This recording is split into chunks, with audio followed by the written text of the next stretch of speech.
Hola, me llamo Berta y tengo 7 años. Hola, me llamo Jara y tengo 5. Estamos en Alcalá de Henares. Ese de ahí atrás es una estatua de Cervantes. Escribió libros de Don Quijote de la Mancha. Y se murió hace 400 años.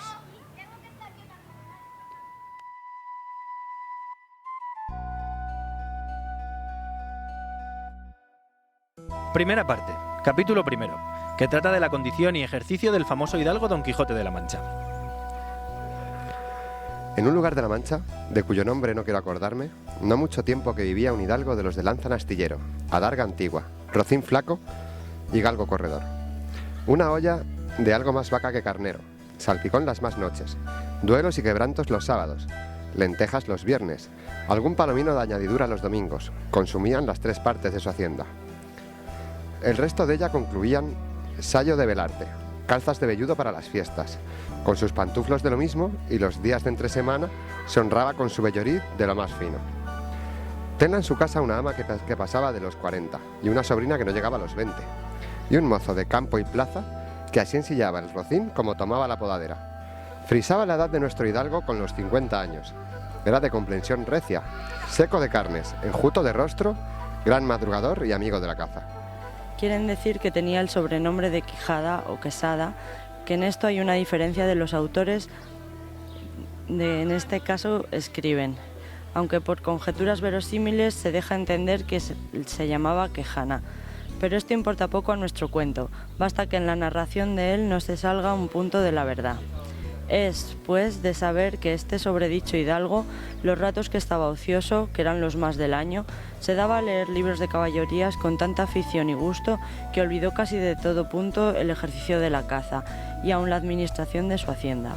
Y llegó a tanto su curiosidad y desatino en esto que vendió muchas fanegas de tierra de sembradura para comprar libros de caballerías en que leer, y así llevó a su casa todos cuantos pudo haber de ellos, y de todos ninguno le parecían tan bien como los que compuso el famoso Feliciano de Silva, porque la claridad de su prosa y aquellas intrincadas razones suyas le parecían de perlas, y más cuando llegaba a leer aquellos requiebros y cartas de desafíos, donde en muchas partes hallaba escrito: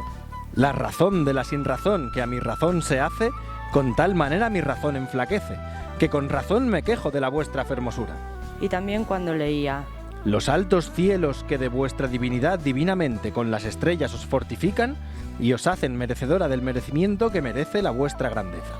Con estas razones perdía el pobre caballero el juicio, y desvelábase por entenderlas y desentrañarles el sentido, que no se lo sacara ni las entendiera el mismo Aristóteles si resucitara solo para ello. No estaba muy bien con las heridas que don Belianís daba y recibía, porque se imaginaba que por grandes maestros que le hubiesen curado, no dejaría de tener el rostro y todo el cuerpo lleno de cicatrices y señales. Pero, con todo, alababa en su autor aquel acabar su libro con la promesa de aquella inacabable aventura, y muchas veces le vino el deseo de tomar la pluma y darle fin al pie de la letra, como allí se promete. Y sin duda alguna lo hiciera, y aún saliera con ello, si otros mayores y continuos pensamientos no le estorbaban. Tuvo muchas veces competencia con el cura de su lugar, que era hombre docto, graduado en Sigüenza, sobre cuál había sido mejor caballero, Palmerín de Inglaterra o Amadís de Gaula. Mas maese Nicolás, barbero del mismo pueblo, decía que ninguno llegaba al caballero del Febo,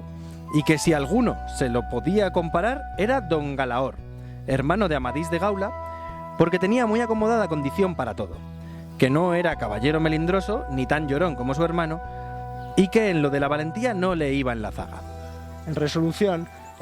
él se enfrascó tanto en su lectura, que se le pasaban las noches leyendo de claro en claro, y las días de turbio en turbio, y así de poco dormir y de mucho leer se secó el cerebro, de manera que vino a perder el juicio, llenóse la fantasía de todo aquello que leía de los libros, así de encantamientos como de pendencias, batallas, desafíos, heridas, requiebros, amores, tormentas y disparates imposibles, que para él no había otra historia más cierta en el mundo. Decía él que el Cid, Ruy Díaz, había sido un buen caballero, pero que no tenía que ver con el caballero de la ardiente espada, que de solo un revés había partido por medio de los fieros y descomunales gigantes. Mejor estaba con Bernardo de Carpio, porque en Roncesvalles había muerto a Roldán el Encantado, valiéndose de la industria de Hércules, cuando ahogó en Anteno, el hijo de la tierra, entre los brazos. Decía mucho bien del gigante Morgante, porque con ser de aquella generación gigantesca que todos son soberbios y descomedidos, él era afable y bien criado. Pero sobre todo se estaba bien con Reinaldos de Montalbán, y más cuando le veía salir de su castillo y robar cuantos topaba, y cuando el Allende robó aquel ídolo de Mahoma, que era todo de oro, según dice su historia. Diera él por dar una mano de coces al traidor de Galalón, al ama que tenía y aún a su sobrina de añadidura. En efecto, rematado ya su juicio, vino a dar en el más extraño pensamiento que jamás dio loco en el mundo, y fue que le pareció convenible y necesario, así para el aumento de su honra como para el servicio de su república, hacerse caballero andante, e irse por todo el mundo con sus armas y caballo a buscar las aventuras y a ejercitarse en todo aquello que él había leído que los caballeros andantes se ejercitaban, deshaciendo todo género de agravio, y poniéndose en ocasiones y peligros donde, acabándolos, cobrase eterno nombre y fama. Imaginábase el pobre ya coronado por el valor de su brazo, por lo menos del imperio de Trapisonda. Y así, con estos tan agradables pensamientos, llevado del extraño gusto que en ellos sentía, se dio prisa a poner en efecto lo que deseaba. Y lo primero que hizo fue limpiar unas armas que habían sido de sus bisabuelos, que, tomadas de orín y llenas de moho, luengos siglos había que estaban puestas y olvidadas en un rincón. Limpiólas y aderezólas lo mejor que pudo, pero vio que tenían una gran falta, y era que no tenían celada de encaje, sino morrión simple. Mas a esto suplió una industria, porque de cartones hizo un modo de media celada, que, encajada con el morrión, hacía una apariencia de celada entera. Es verdad que para probar si era fuerte y podía estar al riesgo de una cuchillada, sacó su espada y se dio golpes, y con el primero y en el punto deshizo lo que había hecho en una semana. Y no dejó de parecerle mal la facilidad con la que había hecho pedazos, y, por asegurarse de este peligro, la tomó a hacer de nuevo, poniéndole unas barras de hierro por dentro de tal manera que él quedó satisfecho de su fortaleza y, sin querer hacer nueva experiencia de ella, la diputó y tuvo por celada finísima de encaje. Fue luego a ver a su Rocín, y aunque tenía más cuartos que un real y más tachas que el caballo de Gonela, que tantum pellis et osa fuit, le pareció que ni el bucéfalo de Alejandro ni el babieca del Cid con él se igualaban. 4 días se le pasaron en imaginar qué nombre le pondría, porque según se decía él a sí mismo, no era razón que caballo de caballero tan famoso y tan bueno él por sí estuviese sin nombre conocido, y así procuraba acomodársele de manera que declarase quién había sido antes que fuese de caballero andante, y lo que era entonces, pues estaba muy puesto en razón que, mudando su señor estado, mudase él también el nombre y le cobrase famoso y estruendo, como convenía a la nueva orden y nuevo ejercicio que ya profesaba. Y así, después de muchos nombres que formó, borró y quitó, añadió, deshizo y tornó a hacer una memoria de imaginación, al fin le vino a llamar Rocinante. Nombre, a su parecer, alto, sonoro y significativo de lo que había sido, fue un rocín. Antes de lo que ahora era, que era antes y primero de todos los rocinantes del mundo. Puesto nombre, y tan a su gusto, a su caballo, quiso ponérsele a sí mismo, y en ese pensamiento duró otros 8 días, y al cabo se vino a llamar Don Quijote, de donde, como queda dicho, tomaron ocasión los autores de esta tan verdadera historia que, sin duda, se debía de llamar Quijada y no Quesada, como otros quisieron decir. Pero acordándose que el valeroso Amadís no solo se había contentado con llamarse Amadís a secas, sino que añadió el nombre de su reino y patria, por hacerla famosa, y se llamó Amadís de Gaula, así quiso, como buen caballero, añadir al suyo el nombre de la suya y llamarse Don Quijote de la Mancha,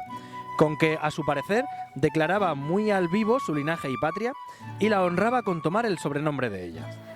Limpias pues sus armas, hecho de morrión celada, puesto nombre a su rocín y confirmándose a sí mismo, se dio a entender que no le faltaba otra cosa sino buscar una dama de quien enamorarse, porque el caballero andante sin amores era árbol sin hojas y sin fruto y cuerpo sin alma. Decíase él, si yo por malos de mis pecados o por mi buena suerte me encuentro por ahí con algún gigante, como de ordinario les acontece a los caballeros andantes, y le derribo de un encuentro, o le parto por mitad del cuerpo, finalmente le venzo y le rindo, ¿no será bien tener a quien enviarle presentado y que entre y se hinche de rodillas ante mi dulce señora y diga con voz humilde y rendida: Yo, señora, soy el gigante Caraculiambro, señor de la ínsula Malindrania, a quien venció en singular batalla el jamás, como se debe alabado, caballero Don Quijote de la Mancha, el cual me mandó que me presentase ante la vuestra merced para que vuestra grandeza disponga de mí a su talante. Oh, cómo se holgó nuestro buen caballero cuando hubo hecho este discurso, y más cuando halló a quien dar nombre de su dama. Y fue, a lo que se cree,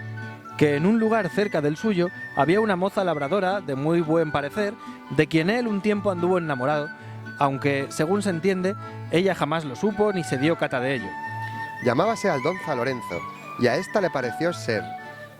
bien darle título de señora de sus pensamientos, y, buscándole nombre, que no desdijese mucho del suyo y que tirase y se encaminase al de princesa y gran señora,